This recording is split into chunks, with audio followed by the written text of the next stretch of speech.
Welcome to week 5 of Family 30. I'm so glad that you're here this morning. Going into this series, I wanted it to be very practical, but honestly, I could not have predicted or imagined the positive response that I would get. There are lots of weeks, I stand up here and I think, man, that was just an amazing, that was an amazing message. Not that I did such a great job at because it's God giving it to me, or frankly, it's notes that I've taken from somebody else, or whatever. But this is one of those series that I thought, man, this is good and it's practical, but it's not like fiery necessarily from week to week. But I've gotten such great response from so many of you. So first of all, as a pastor, I want to thank you for that. When you give me positive response, you say, man, that was a great message, or somebody actually said this is the best series that they've ever been a part of at Lake Forest, or at least since I've been here. So that was a blessing to me. Maybe that was kind of a backhanded comment too, I'm not sure. But seriously, I think it's been a good series, and we're wrapping it up. And I'm glad that you're here and if you're watching online, I'm glad that you're watching online because I feel like that this may be the best. Now, just because I feel that way doesn't necessarily mean that you'll feel that way, right? Because a lot of times I come in, I'm like, yeah, it was awesome. And, my wife or somebody else will be like, I just didn't get it. That's the way it goes sometimes, right? But it's been Thanksgiving week. Listen, I am so blessed to have a great family.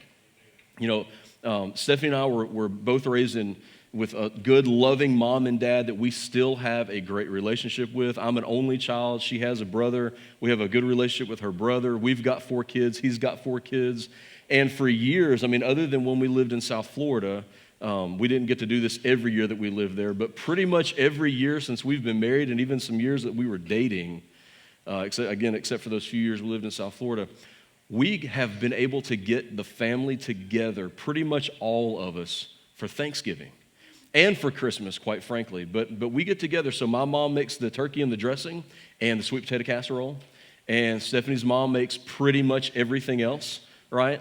And I love the holiday because I don't have to do a whole lot of work. My job this year was deviled eggs, right? There was turkey, there was ham, there was dressing, there was sweet potato casserole, there was macaroni and cheese, there were rolls, there was this casserole and that casserole, and some other family came, and that was a spread, huge spread of food, like some of you probably had at your house.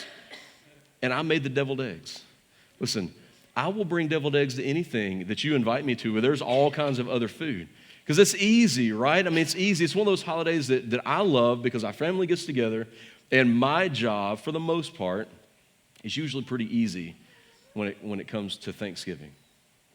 Now, there's some other celebrations and some other holidays that we've had in our house that my job hasn't always been so easy. So I'll let you know a little secret about me. I don't do this very often, and I will not do it for you, but I will occasionally do it for family.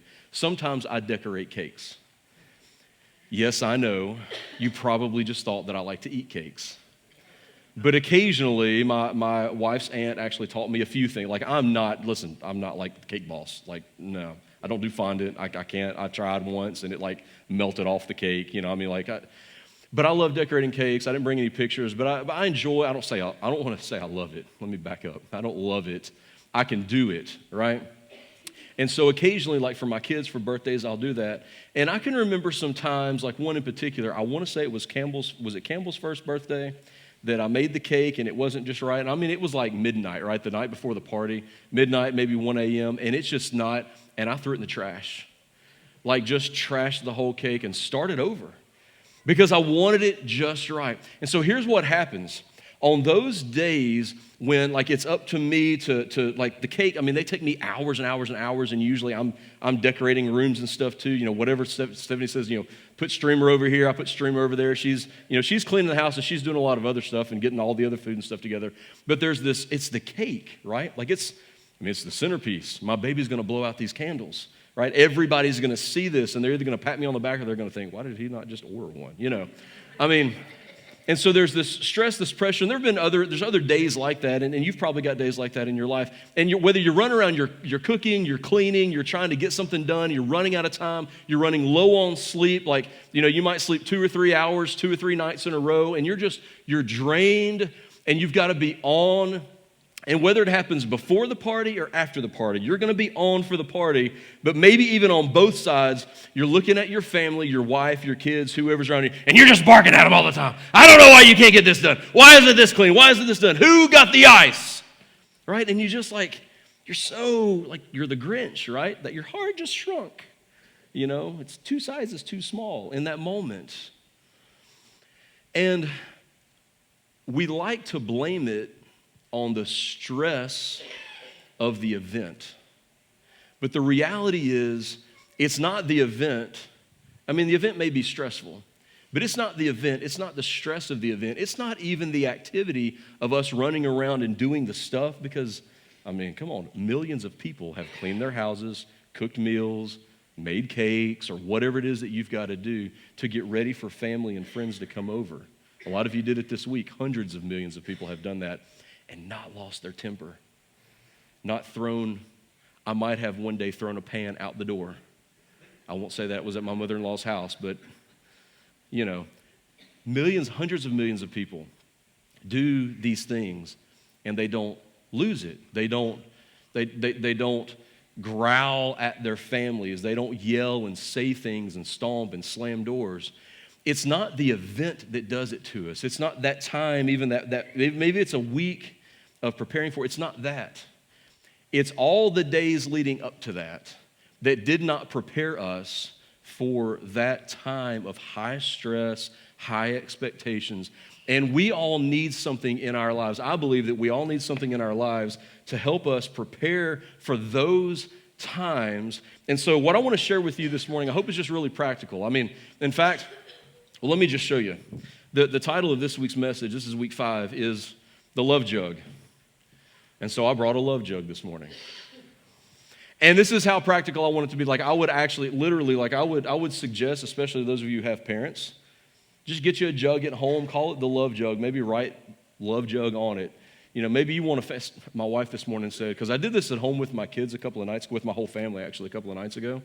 I said, congratulations, you get to hear the message, a few days early. But you need it. We needed it.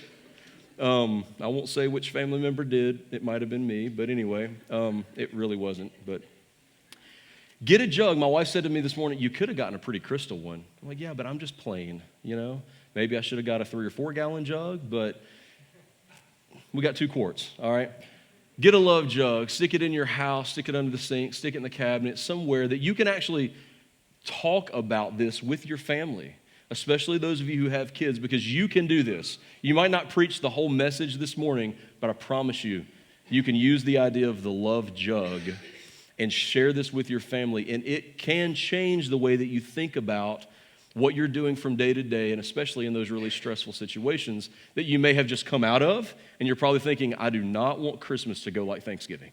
Right? If your Thanksgiving was leading up to it, everybody's happy when we're taking pictures, but then on the back end as you're cleaning up, right? If that was your Thanksgiving, don't let your Christmas be like that, right? Get yourself a Love Jug. Proverbs 4:23 says this, above all else, guard your heart, for it is the wellspring of life. That's one of my favorite verses of all time. If you haven't highlighted it in your Bible, find it in your Bible, highlight it. It's if you've got a paper Bible, right in the middle is going to be Psalms or Proverbs, right? And Proverbs comes right after Psalms. Find Proverbs 4:23. Above all else, guard your heart, for it is the wellspring of life. It's a beautiful word image for the Israelites in the Old Testament because they were a very nomadic people, right?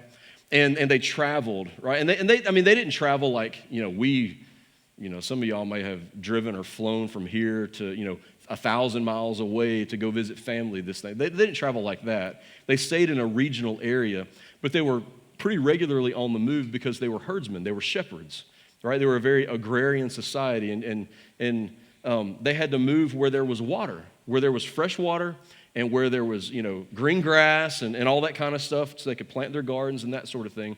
And so what they would do is they would dig wells, right? If they got really lucky, they would dig a well, and not just to catch the water, but they would find a spring. They would be springing up from the bottom, right? And they would guard the location of those. It would basically be a family secret. It may be a big extended family secret, but it would be the family secret. And they would travel from well to well, from spring to spring, And their family could not survive if those wells dried up, if those springs dried up. Literally, the location of the wells, the location of the springs that they dug, that they found, controlled everything about their family. It controlled when they moved. When the water begins to get low, we're going to go to this next one, and we're going to find water there and green grass there. And they would move around. And what this verse means for me and you is our heart, not the thing that pumps in our chest, but who we are, our thoughts, our emotions, who we are on the inside, the essence of who we are, our souls. Our heart controls everything we do. In fact, depending on the translation that you're reading this morning, that may actually be what it says. Above all else, guard your heart because it controls everything that you do. Listen, the heart is the source of everything you say or do. And so in those moments when it's super tense and you're throwing and you're whatever and you're yelling, and it's not a cake decorating issue or a house cleaning issue or who forgot to get the ice and the paper plates issue. That's not the issue. It's a heart issue. It's a heart issue. And when your kids, when they talk back to you, when they disobey, when something's going on, not necessarily holiday related, just any day, when your kids are not behaving the way that you want them to behave, what we do is we modify, we help them modify their behavior. We got all these tips and tricks that we want to modify their behavior. And listen, I'm not against behavior modification.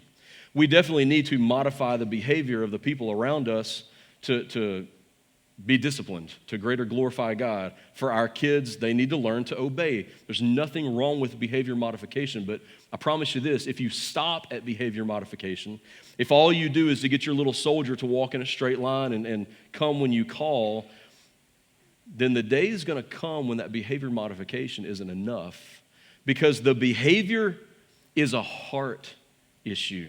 What they say, what they do, what you say, what you do is a heart issue. Above all else, guard your heart, for it controls everything that you do. And so what happens is we have this love jug, right? That our hearts, they need some love and some help, and we will allow our love jugs to get empty. We will allow our love, now this one's not empty, it's kind of purple. I'll put some food coloring in it so you can see the water a little bit easier. See, there's the water line. But we allow our love jugs to get empty, and what we don't understand is that the things that we say to people, and it's not just the words that we say, it's how we say them. They say that 93% of communication is nonverbal. That only about 7% of what we ever communicate is either a written word or a spoken word, the words themselves. It's nonverbal. Let me give you an example. I'll say the same thing two different ways, and you'll see what I mean. Let's eat, Grandpa. Let's eat, Grandpa. Right? The first one is like Thanksgiving Day. Let's eat, Grandpa. It's time, Grandma's got it already. Let's eat, Grandpa. And the second one is, oh, no, I don't want to go in that house, right? I think I know those kids. I've met them before, right? I don't want to go there. They're crazy. It's the things that we say have an impact on other people. The things that we do have an impact on other people. But all of that comes from our hearts. All of that comes from who we are on the inside. And listen, the heart was something that was important to Jesus as well. Jesus talked about the heart. He said, out of the overflow of the heart, the mouth speaks. In Matthew chapter 15, it'll be up on the screen, the New Living Translation, Matthew 15, 17 through 19 says, this is Jesus responding to somebody talking about sin. He says, anything you eat passes through the stomach and then goes into the sewer. We know how biology works. He's giving a biology lesson, right? Because people would say that the food that they ate was unclean, and so that caused them, they were sinful if they ate some unclean food. And Jesus was like, wait, back up just a second. Here's biology. You eat it, it goes in, it comes out. All right? I don't have to be God for you to figure that out, right? So if you eat it, it passes through the stomach and goes into the sewer. It says in verse 18, but the words you speak come from where? Come from the heart. The words you speak come from the heart. That's what defiles you. For from the heart come evil thoughts, murder, adultery, all sexual immorality, theft, lying, and slander.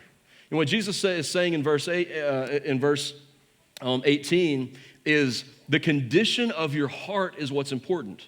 That the condition, like what's in your heart, what's coming out of your heart, that's what determines whether you are unclean or clean, whether you are righteous or unrighteous. It's a heart issue because the heart controls everything that you do. In fact, great things come from the heart. The heart is the source of love and joy and peace, but it's also the source of anger and bitterness and resentment. And Jesus in another passage would even take it a little bit further, see, because what we'll do is we'll pat ourselves on the back, right? We'll say, well, man, I'm such a good guy. Like, I've never cheated. I've never committed adultery. I'm an amazing guy because I've never committed adultery. I'm an amazing girl because I've never cheated on my spouse. But Jesus said, you say that, but then when you look on a woman with lust, you've committed adultery with her in your heart. And we would say, well, I'm such a great guy, I'm going to pat myself on the back. I've never murdered anybody. Out of the 10 commandments, I've never murdered anybody. I'm a great guy. I pat myself on the back. Jesus would say, wait, hang on a second. If you have anger, if you're burning with anger, with rage against someone in your heart, you're guilty of murder, just like somebody who actually physically murdered them. Jesus is focusing on the heart. He's making it a heart issue because the heart is the source of all that. So we've got to guard our hearts. It's the source of love, joy, peace, but also anger, bitterness, and resentment. And the second thing, if you're taking notes that you might write down in your notes, is what I know is true is what's in my heart, because I'm a parent, gets passed on to my kids. The reality is what's in my heart gets passed on to you as well, to anybody that I come into contact with, but definitely my kids. I've got 4 kids. They're 14, 12, 10, and 8. Had to think about it for a second because when their birthdays are. But 14, 12, 10, and 8, right? I've got a high schooler, a middle schooler, one about to go into middle school, which is freaking us all out that she can possibly be going into middle school next year. And then our little guy, George, right? Grayson, Caitlin, Campbell, George. For 14 years, I've been discipling Grayson. For 12 years, I've been discipling Caitlin. For 10 years, I've been discipling Campbell. For 8 years, I've been discipling George. Whether I meant to or not. Because the thing about kids is they see everything that I do, they hear everything that I say, they forget none of it, and they copy all of it, right? Stephanie will tell me all the time, she's just like you, right? He's just like you. I'm like, wait, what came out of them, that was you, All the sweet stuff really is her. All the bad stuff is usually me. But if you've got kids, you know that that's true. Because what's happening is, whether you are discipling them with the Bible, you're still discipling them. You are teaching them. They're following you. You're their teacher. And they're learning how to go through the world. So what's in your heart? Like Deuteronomy 6 actually teaches us this. Deuteronomy 6 says, love the Lord your God with all your heart, soul, strength, and mind, right? The Lord our God, the Lord is one. Love the Lord your God. That's the Shema. Love the Lord your God with all your heart, soul, strength, and mind.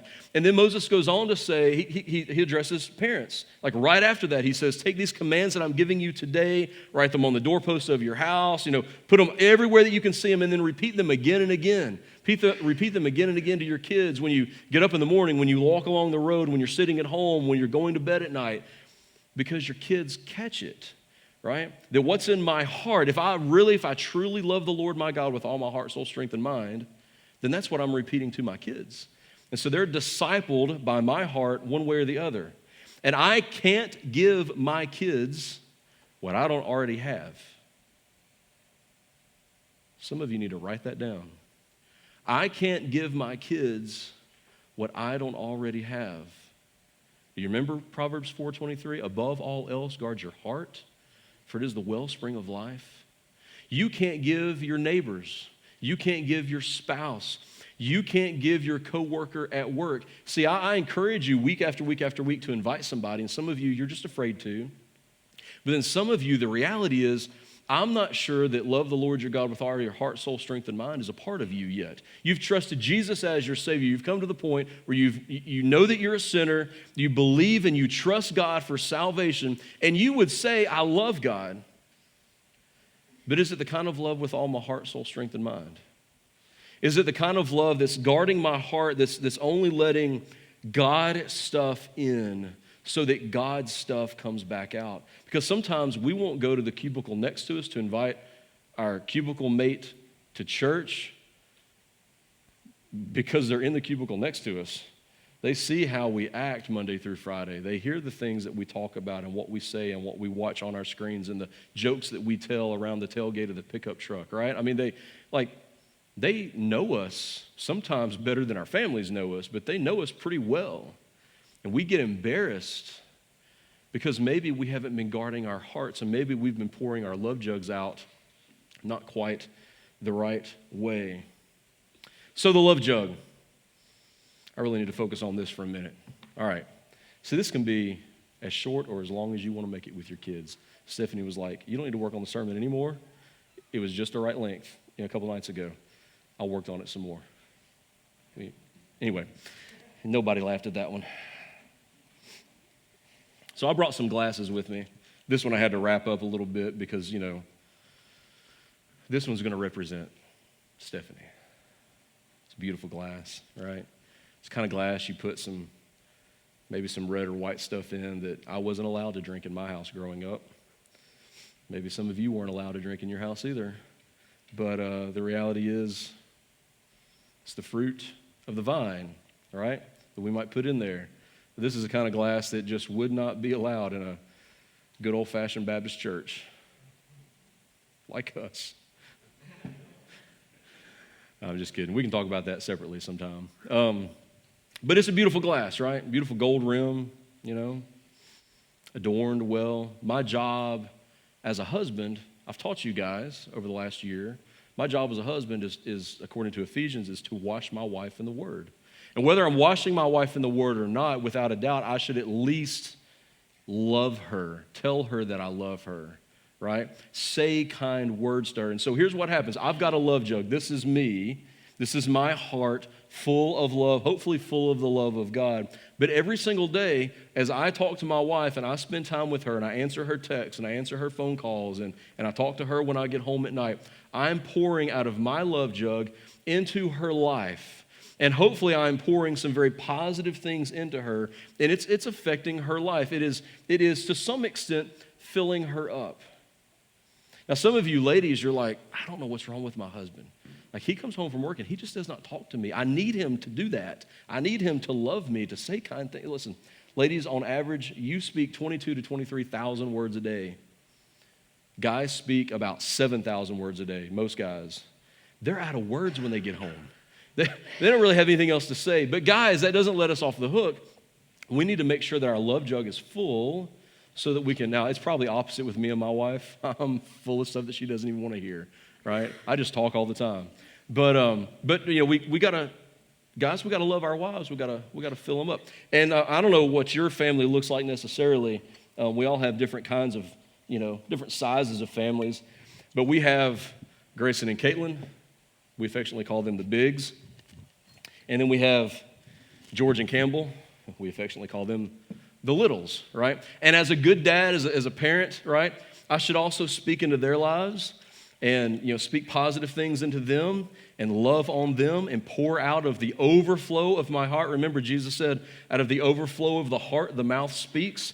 So I should, out of the overflow of the love of my heart, speak into my kids every single day. Deuteronomy tells me to do that. Ephesians tells me to do that. Galatians tells me to do that.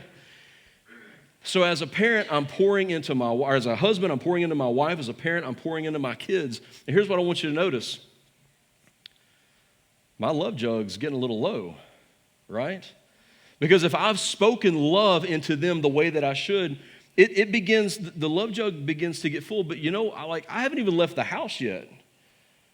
Well, actually, I don't see my kids till I get home from work, but if I see them in the morning, right, and I'm speaking to them in the morning, just to take care of my family, for me personally, and the reality is for all of you too, they begin to wear our love down. And then you have the mother-in-law.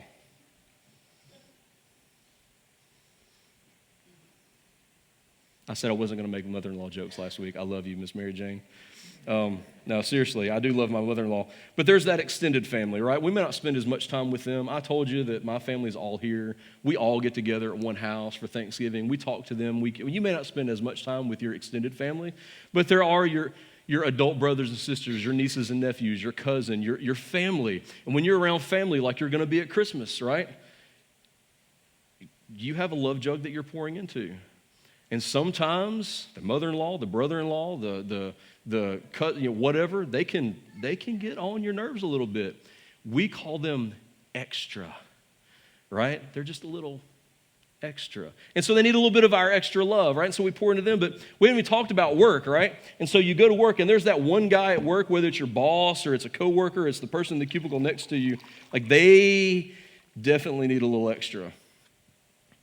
And here I am, all I've got is just a little bit left, right? And then there's like AT&T.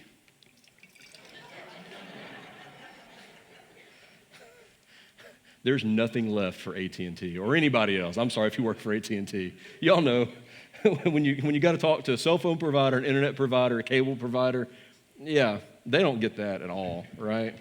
Give me that back.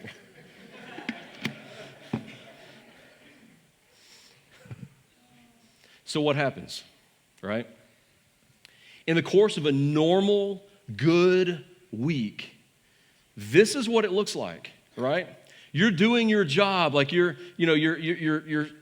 celebrating, you're sharing, you're working, you're having dinner together, whatever it is, you're talking on the phone, you're going to work, you're spending. This is what a normal week looks like.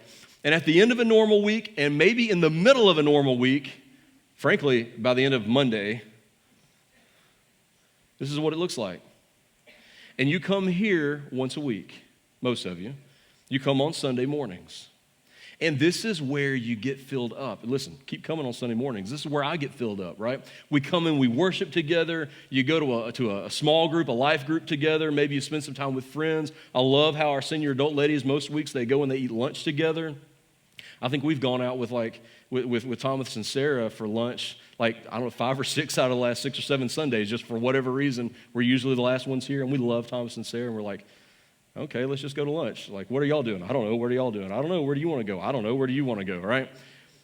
We come here, we get filled up, we spend time together, you get filled with the Word of God, you go into Monday, this is Monday, and here's Tuesday. And your Facebook post and your Instagram feed, it starts to kind of look like this, right? And you're just searching, right? You're searching for something else. You're searching for something to pour into you. And here's what you want to happen, right? This is what you want to happen, especially if you're married. I may have got her a little too full. She may spill on me. That's okay. The expectation is, well, listen, baby, I poured into you. I did a little something, for you, so I want you to do a little something for me, right? And you have this expectation that they pour back into you. But did she fill me up? No. This is what happens in marriage. We think, I'm going to pour into you. This is what happens in parenting. I'm going to pour into you. You're going to pour into me. We're going to keep going back and forth, and I'm going to fill you up, and you're going to be the source of life for me and fill me up. And that's when the marriage starts to break down. That's when the relationship with our kids start to break down. That's when the relationship with our boss, with our coworkers, when any of our relationships start to break down. When we expect somebody else to fill us up who has no business filling us up. There's a very basic psychological term for this that probably all of you have heard before, and it's codependency. Codependency. I think I put it in your notes. I'm going to put it on the screen. I'm going to give you 3 very basic definitions of codependency this morning. The first one is this: excessive emotional reliance. Excessive emotional reliance. This is someone looking to you to take responsibility for how they're thinking and feeling, right? This is a clingy person. This is the person who keeps showing up and they need more and more and more from you, right? A clingy person. They have excessive emotional reliance. They're relying on you to fill them up. Proverbs puts it this way. Proverbs 25:17 says this: seldom set foot in your neighbor's house. Too much of you and they will hate you, right? Seldom set foot in a neighbor's house. Too much of you and they will hate you. Thomas and Sarah, we're going to have lunch at our house today. We're not going out to dinner with y'all. We love them, right? They come to our house and eat with us, all of it, We love it. But seldom set foot in your neighbor's house, too much of you, and they will hate you. An excessively emotionally reliant person, they just suck the life out of you. But some of you, you kind of love it. You hate it and you love it. You hate it and you love it. You have this, it's a codependency. Here's another definition of codependency. Plugging into people, places, or things as source of life, as your source of life. This is kind of the opposite. This is you expecting somebody to fill you up. This is, quite frankly, like maybe living vicariously through your kids, right? Like maybe you enjoyed sports as a kid, and so you've got a couple of kids, and you really want them to enjoy sports, and so you encourage them. Maybe you actually push them to go out, whatever it is, football, basketball, baseball, cheerleading, gymnastics, whatever it is. And so you're so proud, but everything, and there's nothing wrong with like celebrating your kids and being proud of your kids. Like I'm that way with all of my kids, whether they play a sport and are good at it or they're not good at it, we're still cheering for them. We love that. But for some of us, we actually find our life in their life. It's our life that we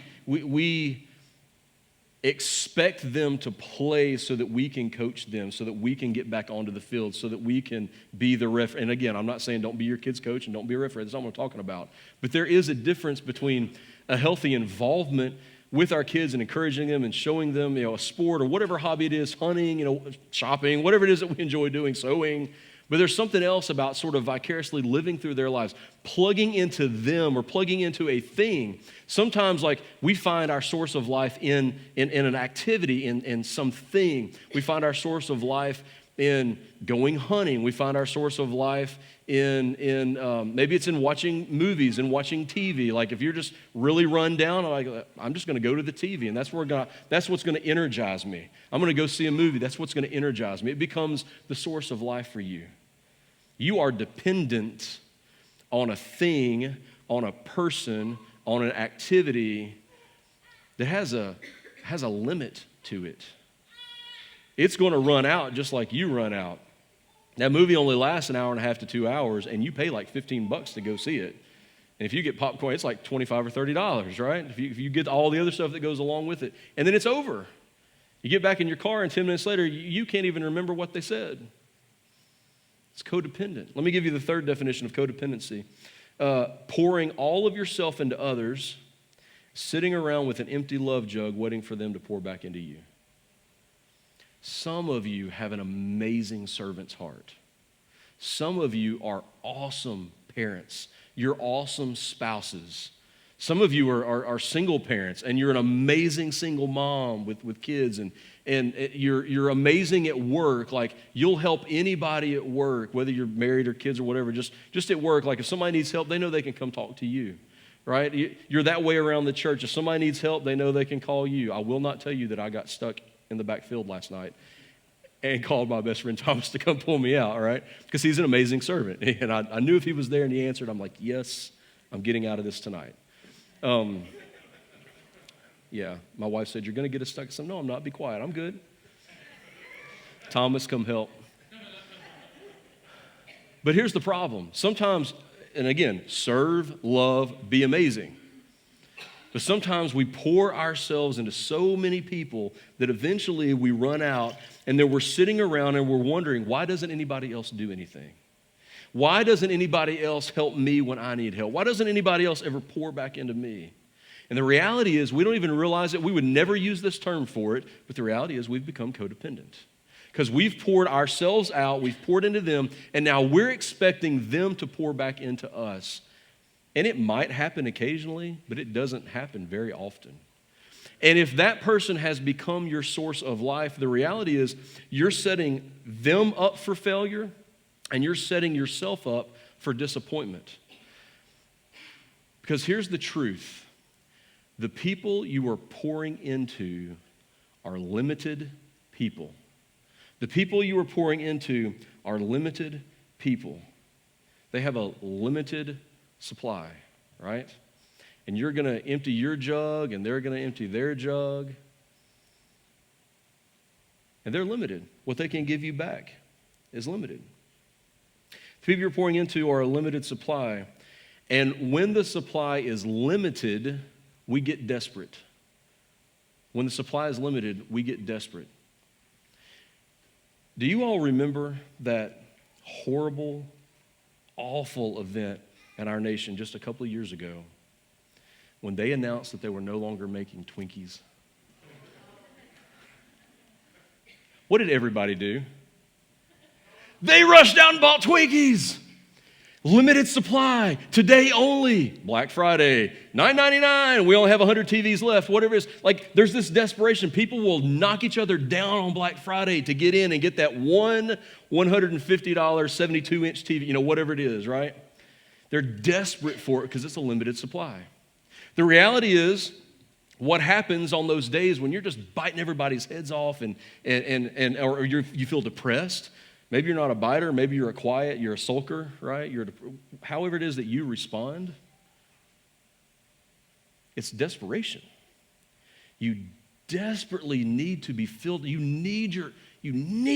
Guys, ladies, you need your husband to just say something kind to you today. You need them to fill you back up. Guys, you need her to do, you just need a day when your kids just like wait on you hand and foot. You need that as a parent. And you're desperate for it. But the reality is the people that you're pouring into have a limited supply. And even if they're pretty good at pouring back into you, it won't last forever. It won't last long. That's what destroys a lot of marriages, right? Is needing something that the other person can't give you. But a great marriage is when you understand what is the true source of life. And the true source of life is God. Think back to Proverbs 4:23. Above all else, guard your heart, for it is the wellspring of life, right? Above all else, guard your heart, for it is the wellspring of life. I'm going to ask you what I asked my kids a couple of nights ago when I did this with them. Who's responsible for guarding your heart? Come on, answer it out loud. You are. Me, you. You are responsible for guarding your heart. I'm responsible for guarding my heart. Who is responsible for filling you up?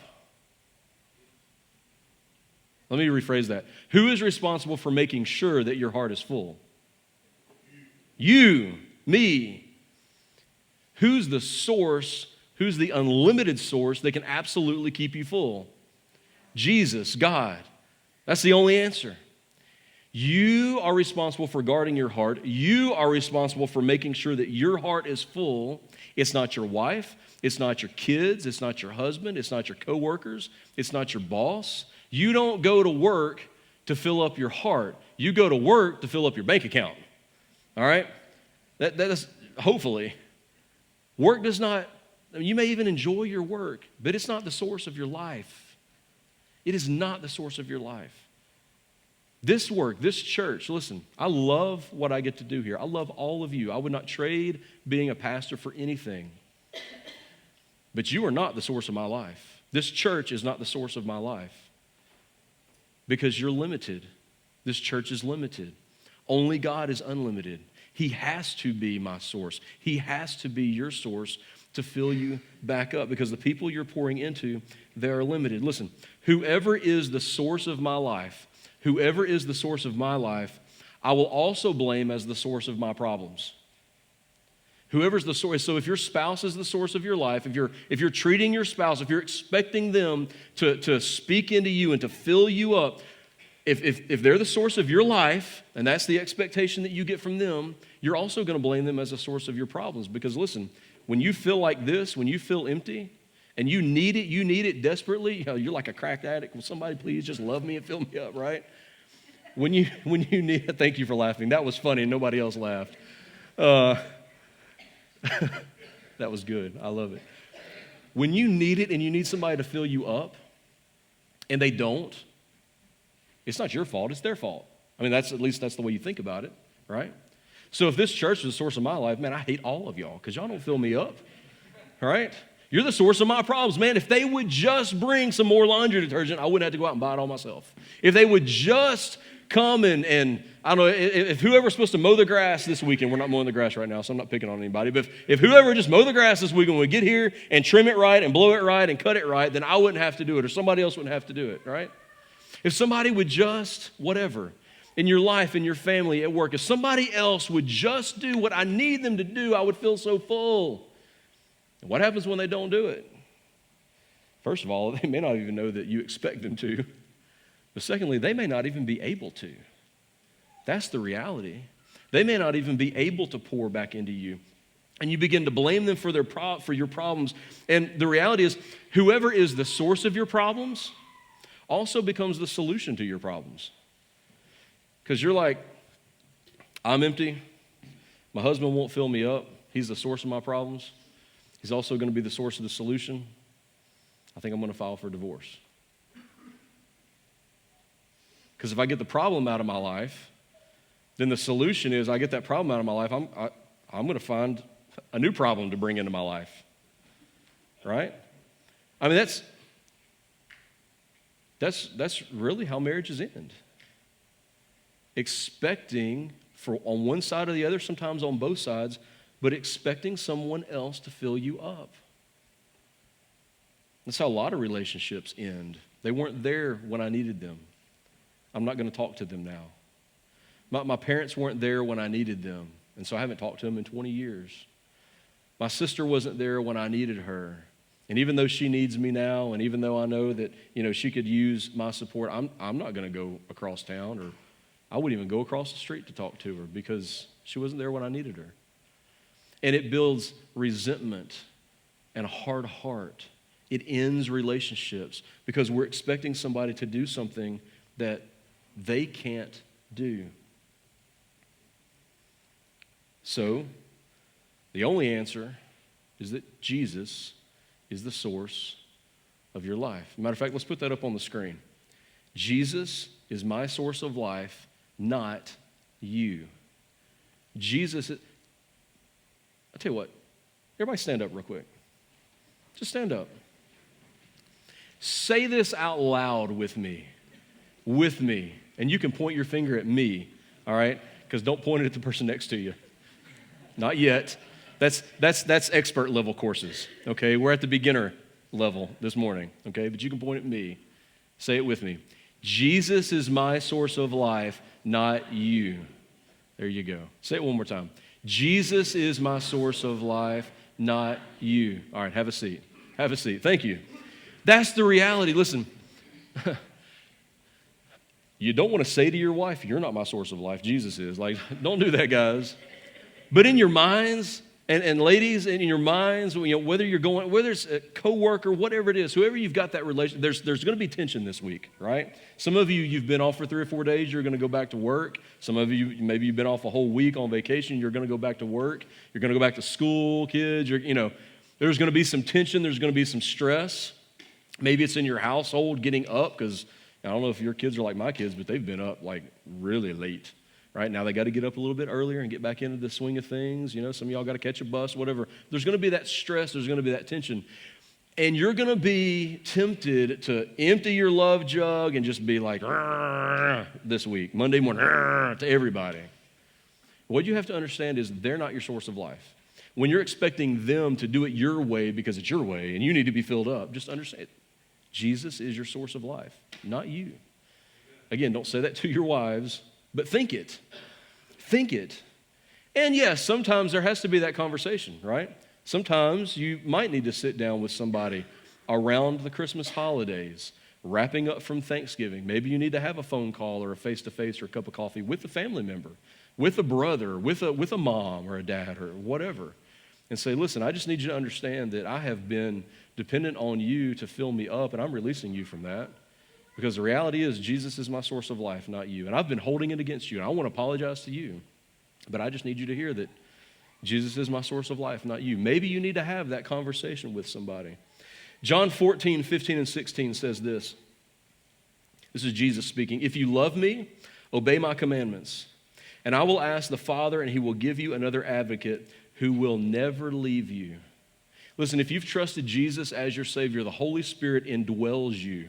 You have a loving God who will never leave you. You've got the Holy Spirit with you, filling your love bucket. I don't have a faucet. At home, I was standing at the kitchen, at the kitchen sink. We were around the kitchen counter, and I just turned the faucet on. You're going to have to imagine it this morning. I just turned the faucet on and just let it overflow, right? I mean, I'm holding my pitcher, and I'm just letting it overflow. And as it's overflowing, what I'm telling the kids is, listen, sometimes you're going to speak into me and you're going to pour into me, and it just, it keeps overflowing, right? And as I overflow, out of the overflow of the heart, the mouth speaks, and I get to pour back into you. But as long as I'm plugged into that source, it's the love of God, the peace, the joy, the peace that passes all understanding. As long as I'm plugged into the source, it's going to overflow. Listen, the Holy Spirit is inside of you, wanting to come out, wanting to fill you up. He will never leave you. 1 John 4:15 through the beginning of 17 says this: if anyone acknowledges that Jesus is the Son of God, God lives in them and they in God. Listen, the eternal, unending, unlimited supply is in you. Is God in you? When you trust Jesus as your Savior, He's in you. Verse 16 says, and so we know and rely on our families. No, some of you are reading. Good job. And so we know and rely on our bosses. No.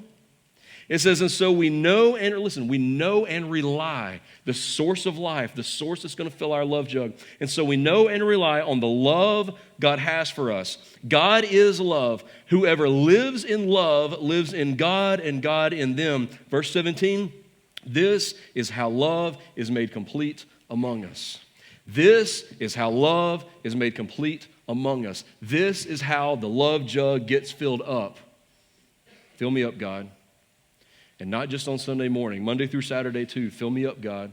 So the conversation that I had with my kids a couple of nights ago was listen, when Daddy is cranky and he's like with you, and you're cranking, you're with each other, right? Campbell is probably the most like me, right? She can sometimes be cranky. I'm like, that's my mirror image on those days.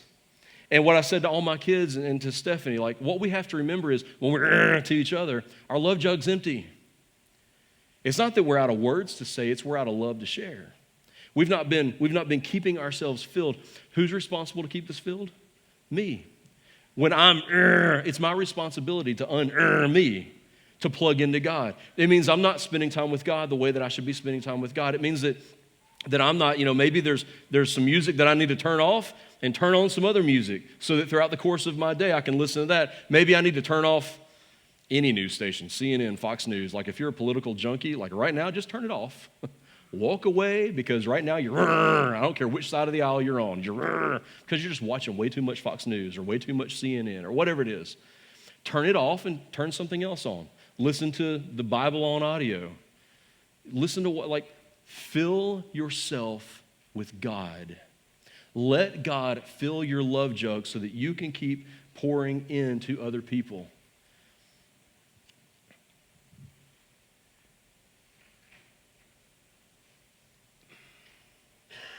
Serving is this, because some of you enjoy serving.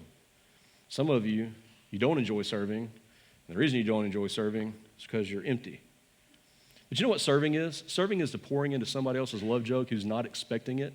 Like you're pouring into their life out of your love jug. You're serving them. You're pouring into their life. They don't even expect it, and you don't expect anything back from them. One of my favorite times to serve, and that can happen every week. It can just happen once, every now and then, right? One of my favorite ways to serve somebody that I know cannot pay me back is to just, and they're not expecting it, is to pay for something for them. And you've heard me talk about this before, to pay for groceries or pay for gas or whatever. And I know not everybody has margin to do that. Maybe you've only got $5, so you pay for $5. Maybe you've got $50, like whatever it is. There are tons of ways. Like you could just, go into a restaurant and find that the water station, where they keep the water in the sweet tea, right? Somebody do this week. It'd be so fun. Just pick up the water and walk up to the table, on the other side of say, how are y'all doing tonight? It's a pleasure to serve you, and just, I don't know, fill them up with some water and put it back. The waitress will just go take a smoke break, right? You're doing her job for her. You've blessed two people at the same time. One of my favorite opportunities to serve was right around Christmas time. And it's been a few years ago. I can't even remember the guy's name now. I want to say it was Brian, but I was trying to remember it last night and I couldn't. I think it was Brian, though. We did this thing at our church where we had some different staff teams, and there were 4 or 5 of us together on a team, and we went out with a couple $100 amongst us, And we just went out to bless people. So we went to like a Kroger, and we kind of, we let the manager know what we were doing so they wouldn't be freaked out, right? But we just kind of sort of snuck around a little bit, just kind of watched people. And the whole time we were praying, right, like, Holy Spirit, just lead us to the people that need to be blessed today. And every so often, we'd see somebody checking out, with their groceries, and one of us would have like, it's your turn, you get to go do it, yes, because it was exciting, right? And we'd walk up to somebody, and we would just say, hey, Merry Christmas, my name is Chris Sykes, I'm a part of, at that time, it was Pine Lake Church. I'm a part of Pine Lake Church. You can say I'm part of the church at Lake Forest. And we're just out blessing some people tonight. So I'd love to pay for your groceries if that's okay. Absolutely. I mean, who says no to that? Everybody. I mean, even people who don't like God will say yes to free groceries, right? And so one time it was my turn. And I went up to a guy, did the spiel, say, can I pay for your groceries? Absolutely, you can. And so he kind of steps back, and I had a partner with me, and he was talking to the partner, and I'm checking out, and she's having a conversation with him, and I'm looking at the groceries and swiping my card. And as I turn back around, he's like, man, can I just give you a hug? Yeah, sure. And so he hugs me, and he's like, man, here's what you don't know. That was the last money that I had, and he was just buying food. And it was right before Christmas. He said, I was spending the last few dollars I had to buy food for my family, and we would have enough to eat. I mean, he had plenty to feed his family, but I didn't have any money left for Christmas presents, and I've got 2 kids.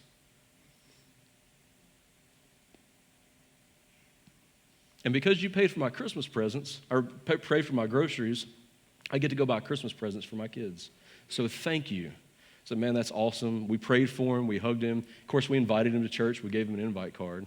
And we invited him to our Christmas Eve service.